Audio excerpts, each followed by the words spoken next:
aleluias, na qual se encontra no livro de Isaías 54:17, que toda ferramenta preparada contra ti, ela não prosperará, a luz, de toda língua que se levantar contra ti em juízo, tu a condenarás. Amém. Esse é o tema da nossa campanha. Mas eu quero estar lendo nessa noite, amém, no Evangelho segundo escreveu São Marcos, capítulo 10 e versículo 46. Aleluia. Evangelho segundo escreveu São Marcos, capítulo 10 e versículo 46. Aleluia. Semana passada, aleluia, falamos um pouco, aleluia, acerca da opressão, ou na verdade, áreas, aleluia, que o adversário consegue trabalhar e atuar na nossa vida. Aleluia, a opressão, aleluia, cativeiro, aleluia, e possessão, aleluia, em nome de Jesus. Na verdade, aleluia, hoje também eu quero falar acerca de cativeiro, aleluia, espiritual. Aleluia, aleluia, o tema, aleluia, é o cego de Jericó. Amém?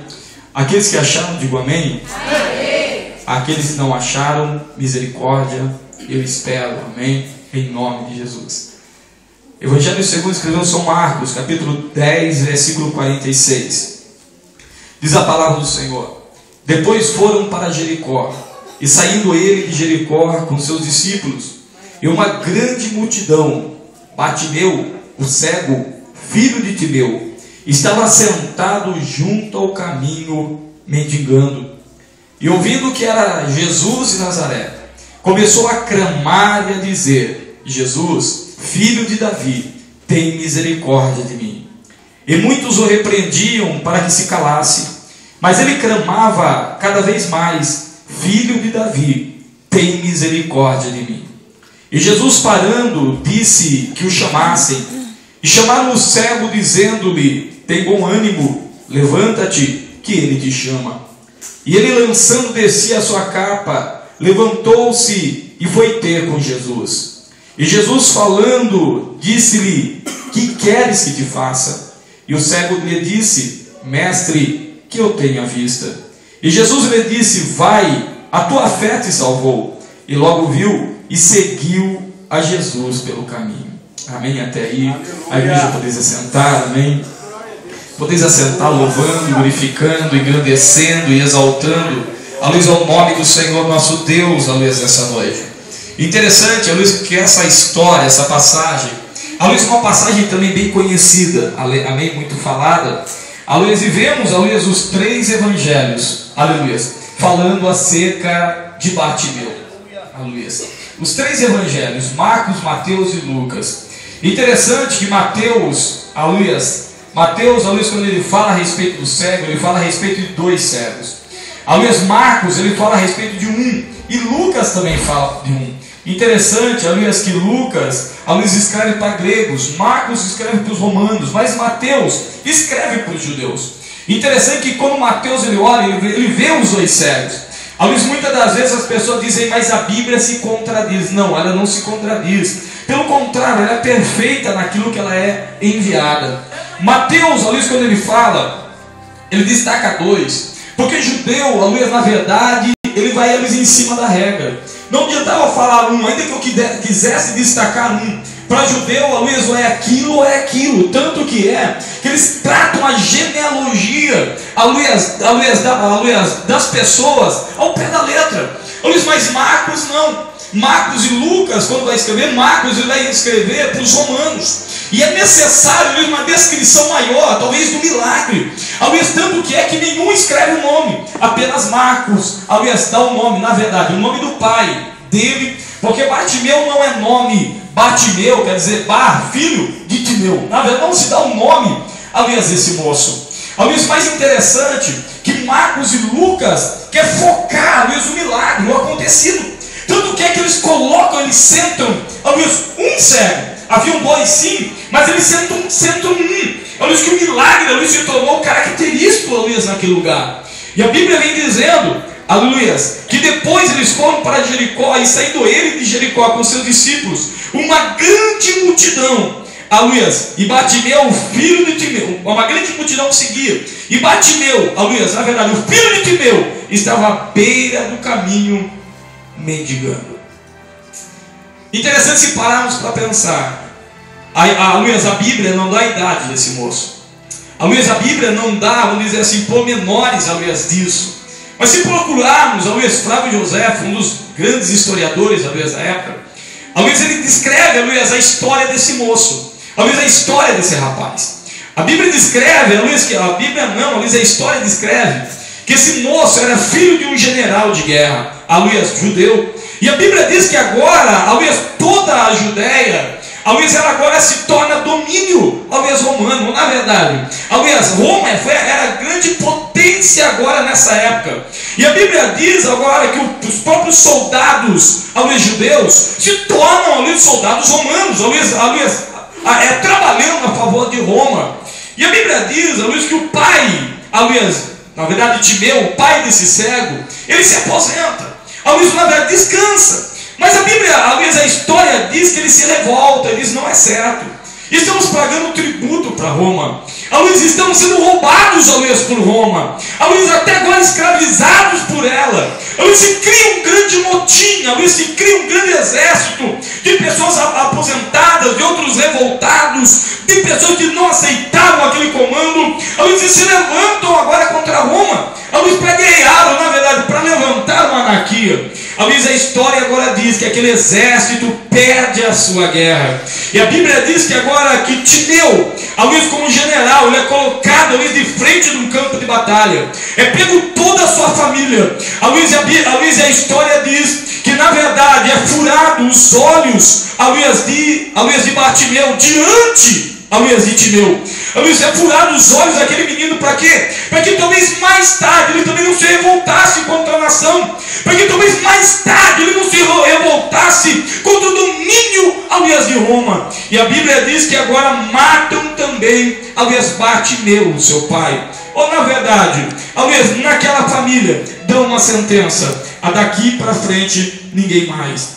Daqui para frente ninguém mais enxerga. Daqui para frente, ninguém tem mais um motivo, vamos dizer assim, de se alegrar. Ninguém tem um motivo aqui, aleluia, talvez, aleluia, de se levantar, de se regozijar. Ou na verdade é como se desse uma sentença. Seria pior, talvez, do que colocar cadeia nos pés daquele moço. Seria pior, talvez, do que colocar ele dentro de uma cela. Porque dentro de uma cela ele conseguiria enxergar. E conseguiria talvez ter a esperança de um dia, talvez, ele pudesse enxergar. Talvez se colocasse as correntes dos pés, ele poderia imaginar: um dia eu saio daqui, um dia eu constituo uma família, um dia eu posso ser feliz, um dia talvez eu tenha filhos. Mas agora cego não. A Luiz, na verdade, ele, entre aspas, ele tinha uma liberdade. Mas que liberdade era essa? Não podia ir para onde ele queria, não podia fazer aquilo que ele queria. Talvez ele poderia ouvir muitas coisas, mas imagine talvez dentro do coração, talvez se fosse nos dias de hoje, talvez Luiz, ele na casa, talvez na calçada, ele ouvisse as crianças dizendo: "Ei, vamos jogar bola, vamos brincar de bola." Imagine o coração desse menino, imagine os pensamentos dele. Peraí, Luiz, eles podem jogar bola. Se eu tivesse corrido nos pés, talvez um dia eu pudesse, mas agora eu perdi a visão. Talvez ele poderia dizer: "Ei, mas por algo que eu não merecia, Luiz, eu não me levantei, Luiz, eu não me rebelei, Luiz, eu não fiz nada, Luiz, por isso alguém pensa que eu estou pagando, vamos dizer assim, um pato. Eu estou levando um jugo, estou levando uma sentença por aquilo que eu não fiz, eu não cometi, mas estou sentenciado a viver eternamente desse jeito." Ou na verdade, talvez no coração dele seria mais ou menos assim: "Luiz, estou sentenciado a passar essa vida sem enxergar. Estou sentenciado a passar essa vida, Luiz, sem ver, Luiz, as coisas belas da vida. Estou sentenciado a passar, Luiz, a minha existência apenas ouvindo, tendo desejo, talvez o meu coração ardendo, mas eu não podendo desfrutar, não podendo fazer, não podendo talvez tocar, Luiz, em muitas coisas, Luiz, talvez o desejo era grande." Luiz, a Bíblia não diz quanto tempo que esse moço, Luiz, ele era cego, mas Flávio José diz ainda que ele era novo, ele ainda era pequeno. Luiz, quando isso tudo acontece, Luiz, para piorar talvez a situação, passa-se agora um tempo, talvez não pode trabalhar, talvez a dificuldade, se hoje precipício. Imagina aquela época. A Luiz não tinha um cão-guia, não tinha alguém para ajudá-lo, não tinha a Luiz, talvez a Luiz letras, eu não lembro a Luiz o nome, a Luiz que a pessoa cega pode ler. A Luiz não tinha talvez um programa, talvez sei lá, a Luiz talvez para ajudá-lo. Mas havia uma sentença maior. Qual? A Luiz, você também não pode pedir esmola se não for, a Luiz, cadastrado em Roma. E para ser cadastrado, a Luiz, tem um sinal que você tem que carregar. Qual? É uma capa. E tem uma sentença de Roma. É diferente da capa de Elias e da capa de Eliseu. A capa de Elias e a capa de Eliseu é a capa de exaltação, é a capa de honra, é a capa de glória. Mas a capa de Bartimeu era a capa de vergonha, era a capa da humilhação. Tinha um nome, a Luiz estava escrito Roma, número tal. Ele pode pedir esmola, mas apenas a beira do caminho. Na verdade, é uma sentença daqui até o resto da sua vida. Esse é seu número, essa é a sua sentença. Vai pedir esmola à beira do caminho. Imagina a história desse moço. Imagine talvez o coração desse moço. Talvez ele poderia olhar para dentro dele e dizer: ei, para que viver? Para que viver? Pedindo esmola. Luiz, a minha família não pode talvez ficar comigo. A lei mosaica dizia, Luiz, que as pessoas também não podiam ficar ao lado, Luiz, desse moço. Mas imagine uma sentença, Luiz, na vida desse moço. É pior do que uma prisão. É pior talvez do que uma rejeição. Luiz, é um abandono absoluto. É uma carga sobre alguém, impedindo de ser feliz, impedindo de se alegrar, impedindo de talvez desfrutar as coisas boas talvez da vida. Eu imagino que no coração ele estava dizendo: aí, para que viver?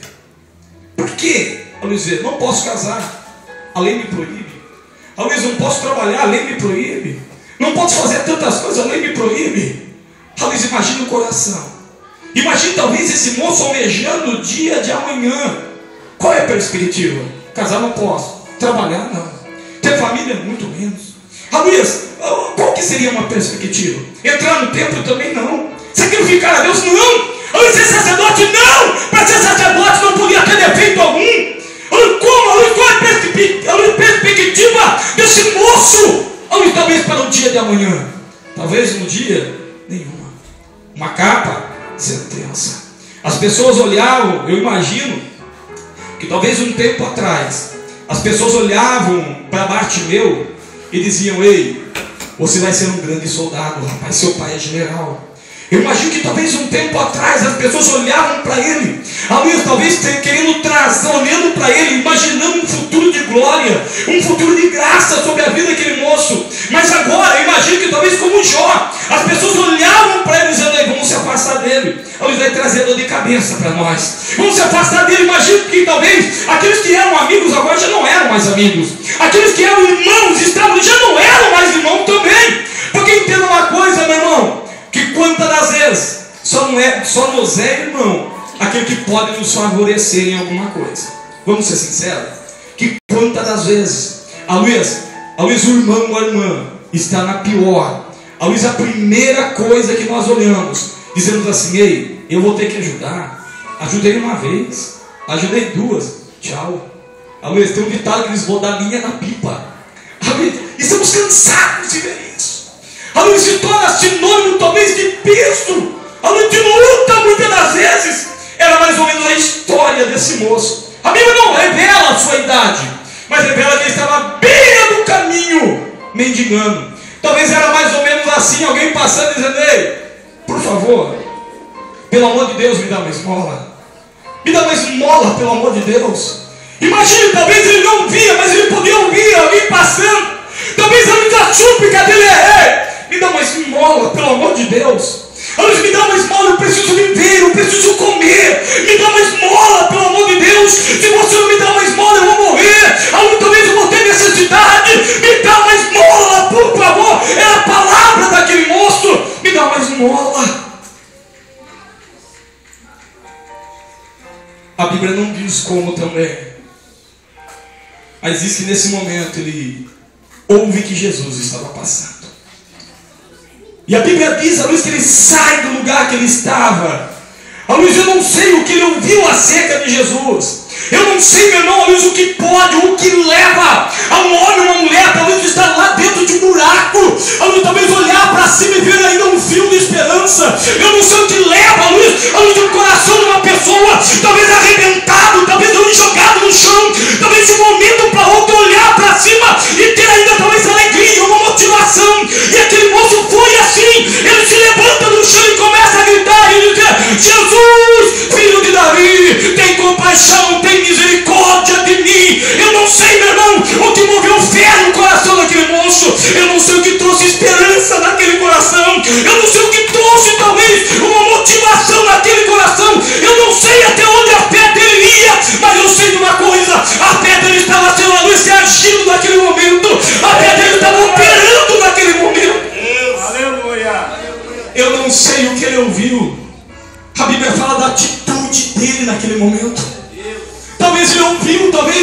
alguém dizendo, ei, esse Jesus, ele foi lá na casa de Marta e Maria, a luz de lá havia a luz, um moço morto, e fazia 4 dias, e ele apenas disse, Lázaro, vem para fora. Talvez ele ouviu isso, talvez ele ouviu a história, que alguém disse, ei, estava uma tempestade tremenda, e de repente ele veio um homem andando sobre as águas, tinha alguém sobre o barco, e disse, ei, se a tua manda vir contigo. Talvez ele ouviu e disse, ei, os dois andaram sobre as águas, talvez ele ouviu, isso moveu a fé no coração daquele moço, eu não sei.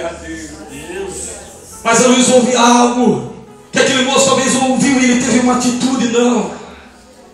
Aleluia, eu não posso ficar aqui. O que leva uma pessoa, meu irmão, a estar, vamos dizer assim, num bagaço, e no mesmo momento, eles criaram uma esperança total. Aleluia, de se levantar e começar a gritar, começar a berrar, a luz como se fosse a última esperança dele. A luz, alguém, a luz a chorar e a gemer. A palavra dizendo, Jesus, filho de Davi, tem compaixão, tem misericórdia de mim. Jesus, filho de Davi, tem compaixão, tem misericórdia de mim. E Jesus, a Bíblia diz que cada vez ele gritava mais alto, que cada vez ele gritava mais, até que a Bíblia diz que a multidão parou. E Jesus disse, quem me chama, quem grita? E alguém disse, Senhor, é Ele. Moço, o que queres que eu te faça? Senhor, eu quero ver. Glória a Deus. Simples, veja. Até parece brincadeira. Mas agora o que eu quero dizer para você nessa noite? Aquele moço, ele tinha recebido algo que não era dele. Uma sentença que não era dele. Ele estava vivendo dias que ele nunca sonhou para a vida dele. Ele estava vivendo momentos na vida dele que ele não almejou para a história dele. Não, isso não imagine. Alguém sonhar dias como esse. Luiz, não, ele não sonhou. Mas foi uma herança que ele recebeu. Alguém disse, Luiz, é um acidente no meio do percurso. E aquele moço estava ali com uma sentença, com uma capa, estava registrado. Alguém disse, não vai mudar. Mas agora eu digo uma coisa: quantos de nós estamos dentro da igreja e estamos também assim?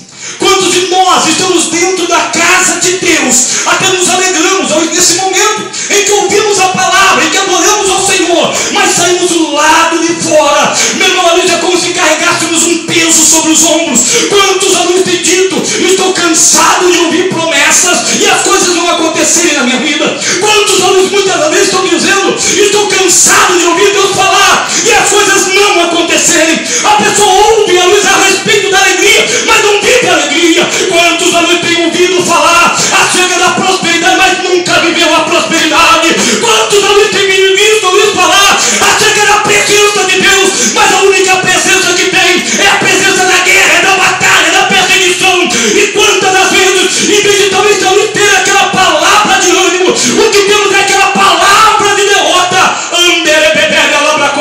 Sai. E muitas das vezes não é porque nos acostumamos a lançar a palavra de derrota, é que quantas das vezes a pessoa está tão cansada de lutar, de batalhar, que parece que se tornou uma coisa normal. Ali estou empurrando com a barriga. Um dia vai acontecer. Um dia vai acontecer. E quantas das vezes esse dia não chega? Estamos empurrando com a barriga, estamos como Bartimeu.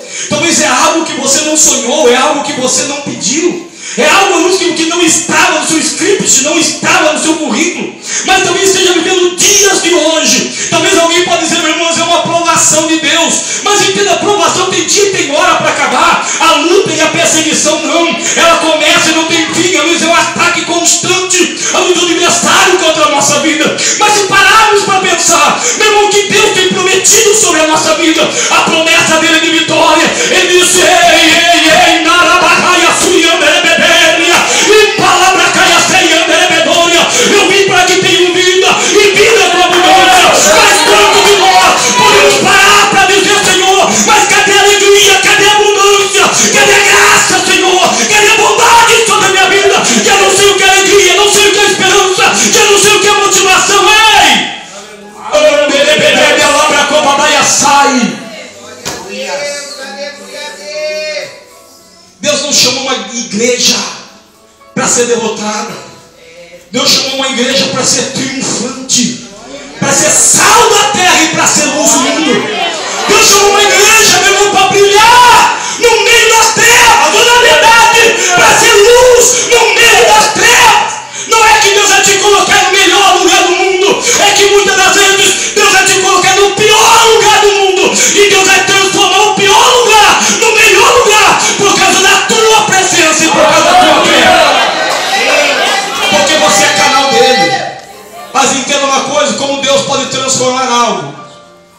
da minha vida se eu não estou vivendo aquilo que Deus prometeu. Há um ditado que diz que eu só dou aquilo que eu tenho, eu não posso dar aquilo que eu não tenho. Aleluia. Mas como eu posso viver dentro da casa de Deus? Apenas ouvindo promessas e não vivendo promessas. Meu irmão, há um longo tempo temos olhado acerca disso e temos visto acerca disso. E muitas das vezes o problema não é se tem orado muito ou tem orado pouco. Muitas das vezes o problema não é se eu tenho jejuado ou não. O problema muitas das vezes não é se eu tenho ido muito à igreja ou pouco à igreja. O problema muitas das vezes é a maneira que eu estou me posicionando diante de Deus, diante do adversário da minha vida. Esse moço, ele não tinha nada para receber essa herança. Talvez essa carga, esse peso sobre a vida dele. Talvez você pode dizer, meu irmão, eu estou passando um tempo na minha vida que eu não sonhei, não pedi isso para a minha vida e para a minha história. Esse moço também não. Talvez você pode dizer, meu irmão, eu não nem sonhei isso, Deus nunca falou isso, mas estamos vivendo esse tempo na nossa vida, na nossa história. Mas e como mudar isso? Como eles mudar essa história?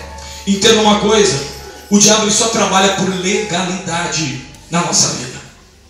Se pararmos para olhar, esse moço, o governo romano nessa época tinha uma legalidade, na verdade tinha um direito de fazer o que fez com esse moço. Mas por quê? Entre aspas, era uma lei da época. Mas ele não mereceu, ele não fez nada por isso. Porque ele estava carregando um preço, meu irmão, foi consequência da lei. Alguém me diz, mas quem criou a lei? Eu não sei, mas era uma lei da época. Mas dentro dele merecia? Não. Então no pensamento dele talvez não também. Mas ele estava carregando algo. Sabe que muitas das vezes nós estamos assim também, dentro da casa de Deus? Talvez no mundo espiritual isso dá uma legalidade ao adversário contra as nossas vidas, para trazer a prisão e aprisionamento nas nossas vidas, em sentimentos, em áreas da nossa vida e da nossa história. Hoje é noite de libertação. Talvez entenda uma coisa, eu quero falar algumas coisas que talvez não agradem muito o teu coração. Mas entenda uma coisa, muitas das vezes vamos para o médico, tomamos a injeção, talvez não queremos, mas muitas vezes dói, mas traz a cura. E eu quero dizer uma coisa, o diabo só trabalha por legalidade. Mas qual legalidade? Talvez em áreas da nossa vida, em atitudes talvez nossa, talvez em ações que fazemos sem uma direção de Deus. Isso traz consequência. Mas meu irmão, Deus ele perdoa o pecado, sim, Deus perdoa o pecado, mas tudo tem uma consequência na nossa vida. Ainda que Deus ele perdoa o pecado, a consequência vem. Um exemplo, imagina, alguém solteiro sai com uma mulher casada, e essa mulher casada fica grávida, esse moço corre para a igreja e diz, Deus me perdoa, Deus perdoa, e o marido dela, não, corra dele. Consequência. O mundo espiritual é a mesma coisa. E muitas das vezes não olhamos áreas da nossa vida que estão sendo atacadas. Nós lembramos apenas de olhar para as promessas de Deus. E dizemos, Deus vai fazer, Deus vai fazer, e Deus vai fazer. E quantas das vezes não corremos em direção dessas promessas da nossa vida? Quer um exemplo? Esses dias não. Na verdade, esses dias fomos fazer um enterro de um senhor na cidade de Votorantim. Eu me lembro de um dia, estava eu e meu irmão Edilson, a nossa irmã Lucy, nós fomos logo de manhã, um domingo de manhã, orar na casa desse irmão. Eu me lembro que essa moça, essa senhora, dizia, meu irmão, faz 10 anos que eu estou dentro da casa de Deus. 10 anos. Ela disse, meu irmão, eu destruí 8 igrejas, bati nos pastores, bati nos presbíteros. Meu irmão, uma vez o pastor disse para o meu marido me internar no hospital de louco, que isso é loucura. Eu me lembro do momento e disse, meu irmão, eu não vejo loucura. Interessante que começamos a olhar para ela, Deus mostrava um gigante, um demônio com um pergaminho na mão. Ele disse, meu irmão, precisamos orar na tua casa. Ele disse, amém, meu irmão, pode ser amanhã? Eu disse, amém, vamos lá amanhã. Eu me lembro que tinha 2 missionárias junto, e elas disseram, nós queremos ir também. Eu falei, amém. Tinha também um presbítero que dirigia uma igreja na cidade de São Paulo, e esse presbítero também estava lá. Eu me lembro que no começo, lemos a palavra e começamos a orar, essa mulher manifesta, diaconiza da casa de Deus. Interessante que ela manifesta, as missionárias foram orar por ela, esse presbítero também. Na época chamei na data chamei a minha esposa e fomos ungir a casa com o marido. Interessante que, aliás, seguramos um tempo ainda para terminar a oração. Quando chegamos, as duas missionárias estavam presas pelo pescoço, por aquele demônio, na parede. Uma estava babando que nem sapo, meu irmão. Interessante que esse presbítero ele vinha correndo e dizia assim: o diabo mandou eu sair de lá, porque ele disse que tem legalidade na minha vida. E aquele presbítero chorava, dizia: meu irmão, ele não tem legalidade. Ele não tem. Ele dizia: meu irmão, tem. Eu falei: meu irmão, eu creio que não. Eu falei: vamos lá. E no momento que nós chegamos, o diabo disse: olha, você sai daqui. Se não sai dela, eu entro em você. Você é meu ainda. Eu disse: meu irmão, está tudo errado. Eu falei: está tudo errado. Está tudo errado. Estamos apanhando do diabo. O diabo está tendo legalidade para roubar nossas vidas e nossa história. Cadê as promessas de Deus? De repente chamando nosso irmão presbítero, chamamos o presbítero do lado, fomos lá, oramos para a mulher. Daqui a pouco chamamos o presbítero e as missionárias. E perguntei: meu irmão, onde está essa legalidade? Por que o diabo ainda está roubando na tua vida? Por que você não está pisando na cabeça do adversário? Por que você não está vivendo as promessas de Deus na tua vida? Ele disse: eu não sei. Ele disse: há muito tempo eu servi o candomblé, umbanda, quimbanda, mas hoje eu sirvo a Deus. Mas estou tentando viver em sinceridade, mas todavia as coisas não vão. Eu vejo toda a minha vida amarrada e enrolada. Eu tento fazer o melhor para Deus até hoje. Eu sinto opressão, eu sinto angústia. E agora uma mentira no aniversário do Senhor. Irmão, para aí, vamos fazer diferente. Vamos fazer diferente. Você se arrependeu daquelas coisas lá atrás? Disse: eu arrependi. Falei: vamos fazer uma quebra de maldição, uma renúncia nesse momento. Disse: meu irmão, mas como? Disse: vamos fazer uma renúncia nesse momento. Talvez quantos de nós que um dia serviu ao terreiro da umbanda, da quimbanda, do candomblé, e adentramos hoje em dia dentro da casa de Deus, dizemos: olha, está tudo bem, está tudo certinho. Muitas das vezes não está, meu irmão. Todo pecado traz uma consequência. Talvez eu possa dizer: Deus me perdoa, mas entenda uma coisa, é a mesma coisa. Exemplo: eu trabalho numa empresa, daqui a pouco digo: eu não quero mais trabalhar nessa empresa, vou embora. Não vou nem pedir conta, vou deixar a carteira aí, e deixa a carteira, tira uma carteira nova e entra numa outra empresa. E tira uma carteira nova, recebe uma assinatura nova. E muitas das vezes é assim no mundo espiritual: eu saio de lá, eu entro aqui na igreja. Mas agora não tem legalidade nenhuma, não. Você deixou uma carteira lá atrás. E quantos de nós não quebramos isso? Quantas pessoas estão dentro da casa de Deus e deixaram um nome escrito talvez lá num centro de umbanda, quimbanda, num candomblé? E hoje ele só ouve as promessas de Deus e não consegue viver as promessas de Deus na sua vida. Quantos de nós? Interessante que começamos a orar para aquele moço, e interessante que, apesar de ser um pastor, quase se manifesta, para quebrar aquilo. É como se quebrasse, uma ligação. Outro ponto. Quantas pessoas hoje que trazem uma legalidade na sua vida? Qual, meu irmão? A falta de pedir perdão. Amarramos a vida de alguém, amarramos a nossa vida. Hoje é noite de libertação. E muitas vezes dizemos assim: mas poxa, meu irmão, nada dá certo na minha vida. Mas entenda uma coisa: sempre trazemos em nós uma amargura, porque alguém me fez algo na minha vida, porque alguém ali fez algo que eu também não consigo perdoar. E quem disse para você que perdão é sentimento, meu irmão? Perdão é atitude diante de Deus. Você não sente para perdoar alguém, você decide perdoar alguém. E eu te perdoo em nome de Jesus. Glória a Deus. Pela ciência, a falta de perdão é o que traz doenças, talvez mais graves na nossa vida, como o câncer. Traz, a amarração, espiritualmente traz uma amarração. Eu amarro a vida dele, eu não libero a vida dele, e a minha vida também não fica liberada. Como posso estar dentro da casa de Deus e não viver o milagre e a bênção de Deus na minha vida? Se a Bíblia é verdadeira, como ela diz que a glória do justo, a luz é como a luz da aurora, ela vai brilhando mais e mais até ser dia perfeito. É de fé em fé, em glória. E porque não vivemos essa glória de Deus sobre a nossa vida e sobre a nossa história? Vida com Deus não é uma vida de derrota, é uma vida de vitória, uma vida de graça e uma vida de bondade de Deus sobre a nossa vida. Entenda, meu irmão, que o melhor de Deus não foi criado para o mundo, o melhor de Deus foi criado para a igreja. A Bíblia diz que a bênção primeiramente é para o judeu e depois para o grego. Na verdade, primeiramente é para a igreja, primeiramente é para você e depois é para eles. A bênção é para a tua vida e é para a tua história. Anda, canta, rabadai, assei, anderebedega, labracobadai.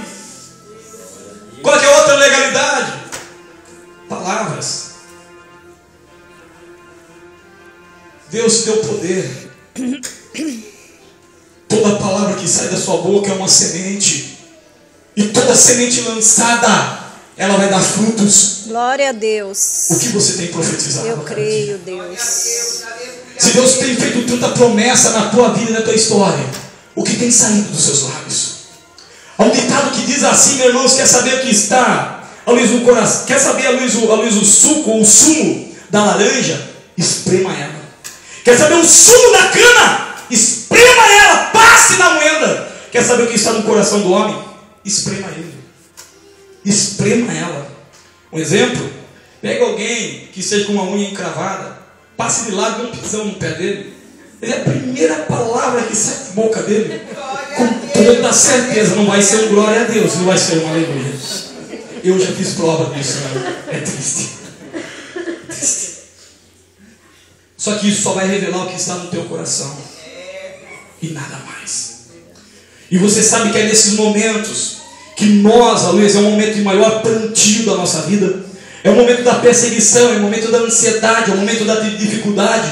Lembra uma coisa, você está plantando, meu irmão. Luiz, quantos de nós que temos tantas promessas de Deus, são tantos anos, e não conseguimos colher a promessa de Deus. Olhamos, Luiz, o lar arrebentado, a vida profissional parada, a vida sentimental, Luiz, toda estragada. Luiz, olhamos e não conseguimos, aleluia, talvez Luiz, viver o melhor de Deus para a nossa vida. Não conseguimos viver a alegria de Deus, a paz de Deus, o alento de Deus, o refrigério de Deus, a novidade de Deus. É para a tua vida e é para a tua história.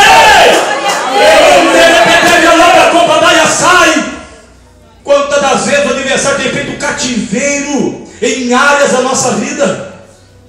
Agora entenda uma coisa: em todas essas coisas, não é oração de alguém que repreende. Talvez o maior pastor do mundo pode orar para a sua vida e não vai acontecer nada. Talvez o maior missionário do mundo pode orar pela sua vida e não vai acontecer nada. Mas, irmão, como vai acontecer? Eu quebrando essas palavras, mas eu renunciando essas coisas, eu declarando que só Jesus é Senhor na minha vida. Eu declaro: Senhor, me perdoa por essas palavras. Senhor, aniquila essas palavras. Senhor, falei como louco. Senhor, coloca por terra essas palavras. É dizer: Senhor, eu renuncio. Senhor, todo aquele passado de derrota. É dizer: Deus, eu libero perdão na noite desse dia. Nota uma coisa: quando não liberamos perdão, a primeira área da nossa vida a ser atacada é os nossos sentimentos, é o nosso emocional. Você pode notar uma coisa: sempre pessoas que não conseguem liberar perdão, alguns conseguem viver amargas, tristes, não conseguem ver a esperança. Mas Deus está dizendo nessa noite: libera perdão na noite. Glória a Deus. Não espere talvez um ato de amor, um ato de carinho, mas diante de Deus, diga: Deus, eu perdoo aquela vida. O Pai Nosso diz: Pai, perdoa nossas ofensas, assim como nós perdoamos aquele que nos tem ofendido. Na verdade, se eu não perdoo alguém, Deus não pode me perdoar. Eu travo a vida dele e a luz da minha vida fica travada também. Em nome de Jesus. Se o propósito de Deus é que você vivesse o melhor de Deus, por que não estamos vivendo o melhor de Deus hoje? Por que não estamos vivendo o melhor de Deus hoje? Em nome de Jesus. Eu quero estar orando nessa noite, o tempo é avançado, eu quero tirar um tempo de oração. Uma coisa eu quero dizer para os jovens: hoje vivemos o tempo do ficar. Do ficar. E do ficar, isso nem na Bíblia existe. Na verdade, eu namorar não achei ainda na Bíblia. Eu achei o noivar. Eu não achei o ficar. Interessante, ao Jesus, o diabo ele trabalha com astúcia. E é um erro muito grande nisso. Qual, meu irmão? Luiz, eu me lembro de uma época que eu e nosso irmão pastor Marcos fomos para o Jocum.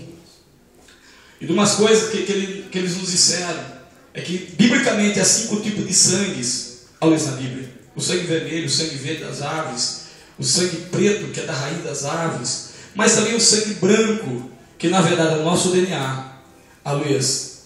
E o líquido, Luiz, da hora do amor entre o casal. Isso é um sangue. Isso vela ou sela uma aliança. Qual é o erro nisso, meu irmão? Os jovens dos dias de hoje é um tal eu fico e eu fico, eu fico e eu fico. Biblicamente estamos trocando DNA. E todo DNA ou todo sangue é moeda no mundo espiritual. Ou na verdade, eu estou forjando uma aliança com ele, ou estou forjando uma aliança com ela. Eu trabalhei uma época no tênis clube. E teve dia noites em que meninas de 14, 15 anos, elas chegavam no final do bar e diziam, eu fiquei com 27, outra fiquei com 28, eu fiquei com 32. Eu beijei não sei quanto, eu até perdi a conta. E se esquecem que isso, Luiz, é uma moeda no mundo espiritual. Estamos forjando, Luiz, uma aliança. Um exemplo, porque nos dias de hoje, um dos maiores índices de separação está dentro da igreja nos dias de hoje. Luiz, por quê? Porque forjamos aliança com quem nem sabemos. No mundo espiritual estamos ficando amarrados. Ou na verdade, Luiz, isso se diz que é uma ligação de alma. Mas irmão, como isso? Luiz, quando se casa, Luiz, na verdade, Luiz se casa com um, mas está pensando em 30 lá atrás, porque teve uma ligação de alma. Não consegue se alegrar, não consegue ser feliz. E na verdade, casa com um e separa. Daqui a pouco, casa com outro e separa. Porque teve uma ligação de alma e nem percebe isso. Deus prometeu a vitória para a tua vida. Glória a Deus. Deus prometeu a felicidade para a tua vida. Aleluia, Deus. Deus prometeu vida e vida com abundância. Não é vida com riqueza, a abundância, Deus, é uma estabilidade, a prosperidade em todas as áreas da tua vida. E quero dizer que nessa noite você vai viver o melhor de Deus. Em nome de Jesus você vai viver o melhor de Deus na tua vida. Você não vai apenas ouvir a promessa de Deus, você vai viver a promessa de Deus na tua vida e na tua história. Em nome de Jesus. Eu convido a amada igreja a se colocar de pé nesse momento. Eu quero estar orando com você. Luiz, quero ser rápido nessa noite. E vou dizer uma coisa. Eu não vou orar para você nessa noite. Você vai crer na tua oração. Luiz, vamos fazer uma oração. Olha como se fosse quebra de maldição nessa noite. Eu não sei qual legalidade ou qual dessas legalidades talvez o adversário tenha conseguido uma legalidade na tua vida. Luiz, talvez falta de perdão. Você vai liberar perdão nessa noite. Talvez, Luiz, um dia lá, poxa, participei de tantas coisas. Luiz, você vai dizer, Deus, eu rejeito tudo isso. Você vai trazer uma rejeição para isso. Talvez, Luiz, o ato, Luiz, te traz hoje em dia uma luta na tua vida sentimental e não consegue alegria. Talvez por tantas ligações de alma, você vai dizer, Deus, eu declaro quebrado, isso eu não aceito. Eu não aceito isso na minha vida nessa noite. Em nome de Jesus. Eu não sei qual é a legalidade, mas entenda uma coisa, esse moço encontrou Jesus. E você encontrou Jesus, encontrou também a liberdade para a tua vida e para a tua história.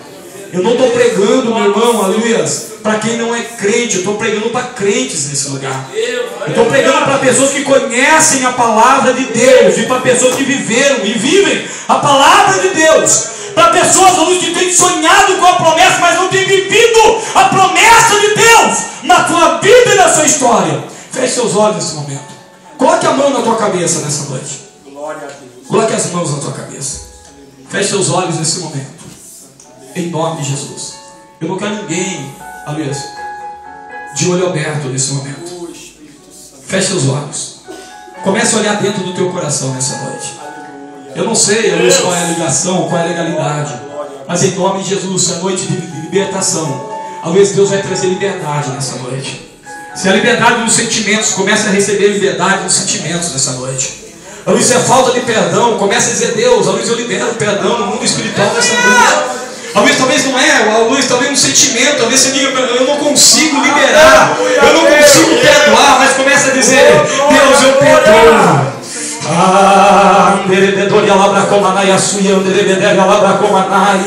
Em nome de Jesus, eu vejo ossos estralando nesta noite, neste lugar. E Kaburi Dayasheb canto, Erebedere,